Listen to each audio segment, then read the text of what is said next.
স্বাগত দীপ্ত স্পোর্টসে, আপনাদের সঙ্গে আছি আমি মোহাম্মদ হাসিব। শুরুতেই ফুটবল প্রসঙ্গ। নেপালের বিপক্ষে দুটি প্রীতি ম্যাচে জিততে চান হৃদয় ফাহিমরা। এই সফরে প্রধান কোচ হ্যাভিয়ার কাবরেরার লক্ষ্য এশিয়ান কাপ বাছাইয়ে হংকং ম্যাচের আগে ভালো প্রস্তুতি নেওয়া। নেপালের বিপক্ষে প্রীতি ম্যাচের আগে আনুষ্ঠানিক সংবাদ সম্মেলনে এই কথা জানান তিনি। 23 সদস্যের বাংলাদেশ দলে এবার নেই হামজা চৌধুরী, শামির সোমদের মতো তারকা ফুটবলাররা। তবে এটাকে চ্যালেঞ্জ হিসেবে দেখছেন কোচ। নেপালের বিপক্ষে সবশেষ দেখায় 3-1 গোলে হেরেছিল বাংলাদেশ।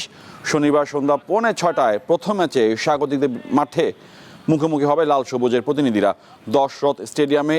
এই দলের পরবর্তী ম্যাচটি হবে আগামী 9 সেপ্টেম্বর।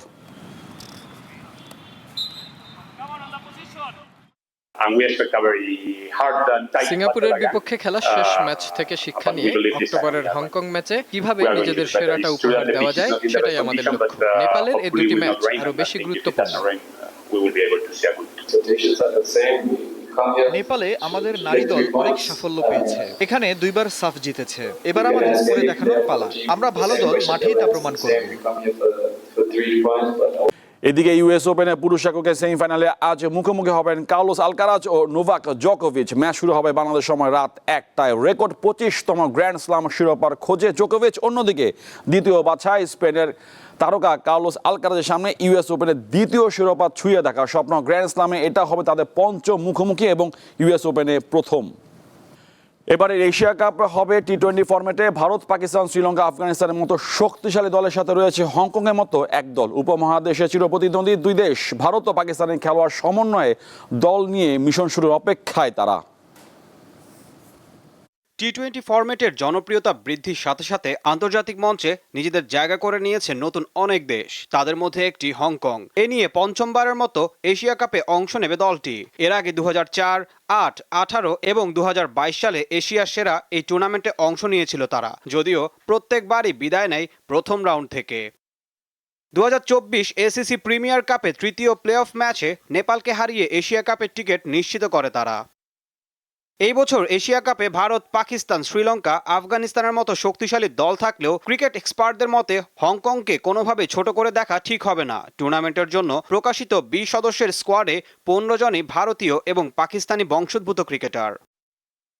দলের নেতৃত্বে থাকা পাকিস্তানি বংশোদ্ভূত অলরাউন্ডার ইয়াসিম মুর্তজা এখন পর্যন্ত দেশের হয়ে 63টি টি-20 ম্যাচে রান করেছেন 746, পাশাপাশি শিকার করেন 70 উইকেট। দলটিতে আছেন এশিয়া কাপের টি-20 টুর্নামেন্টের ইতিহাসে সেঞ্চুরি করা দ্বিতীয় ব্যাটার বাবর হায়াত।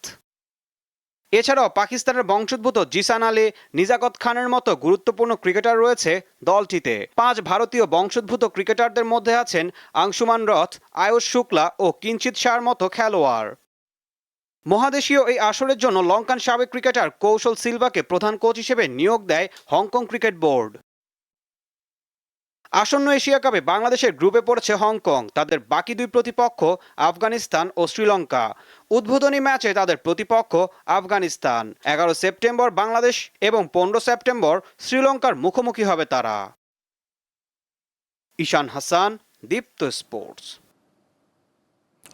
প্রতিবন্ধীদের খেলার গুরুত্ব অপরিসীম। মুখে বললে অনেকে এই বিষয়ে ভালোভাবে অবগত নয়।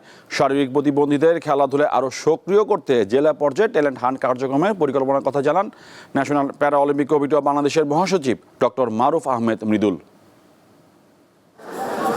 মোহাম্মদ ইয়ামিন হোসেন পেশায় চা বিক্রেতা। জন্ম থেকেই শারীরিকভাবে প্রতিবন্ধী এই মানুষটি অন্য সব স্বাভাবিক মানুষদের দেখে একটা সময় হারিয়ে ফেলেছেন জীবনের প্রতি আগ্রহ। হতাশা আর বিষণ্ণতা কুরে কুরে খাচ্ছিল তাকে। ইয়ামিনের মতো শারীরিকভাবে অসমর্থ এমন অনেক খেলোয়াড় জড়ো হয়েছেন পল্টনের শহীদ তাজউদ্দিন উডেন ফ্লোর জিমনেশিয়ামে। বাংলাদেশ থেকে আমি প্রথম ইন্টারন্যাশনাল চান্স পেয়েছিলাম 2021 সালে।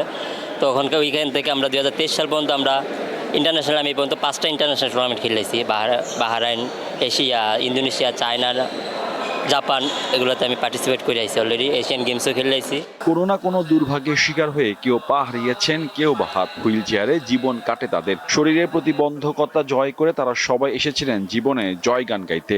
ব্যাডমিন্টন কোর্টে খুঁজে নিয়েছেন জীবনের আনন্দ, জীবনযাপনের প্রেরণা। জাতীয় প্যারা ব্যাডমিন্টন চ্যাম্পিয়নশিপ যেন আনন্দ উচ্ছলতার মঞ্চ হয়ে উঠেছিল তাদের জন্য। সবাই ওরে ইগনোর করে বা সবসময় ওরে চিন্তা করে যে ওরে যেন সামনে না আসে বা ওরে হলো তুচ্ছ তাচ্ছিল্য করে। ওদের কিন্তু একটা এন্টারটেইনমেন্টের সবচেয়ে বড় বিষয় হচ্ছিল ওর স্পোর্টস। আমার চিন্তা ভাবনা যে ওরা হচ্ছিল গিয়ে ফুটবল খেলুক, ক্রিকেট খেলুক, বা সুইমিং করুক, বা হুইল চেয়ার বাস্কেটবল খেলুক, বা ব্যাডমিন্টন, টেবিল টেনিস, আমার যে স্পোর্টসগুলি ওইগুলির মাধ্যমে ওরা বের হয়ে আসবে।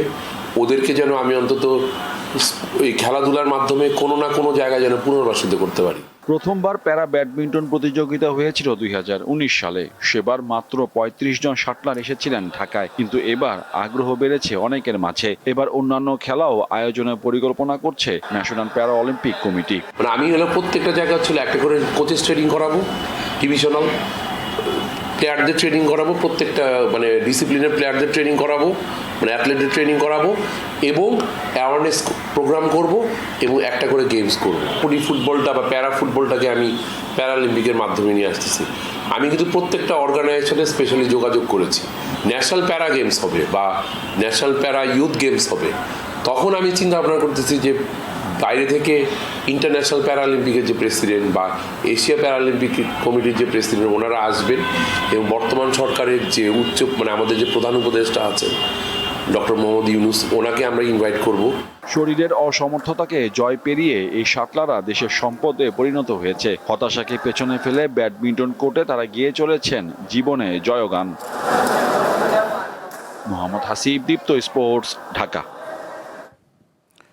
এই ছিল আজকে দীপ্ত স্পোর্টসের দেশ বিদেশের খেলাধুলার নানা রকম খবর পেতে দীপ্ত স্পোর্টসের সাথে থাকুন আর চোখ রাখুন দীপ্ত টিভি ডিজিটাল প্ল্যাটফর্মগুলোতে।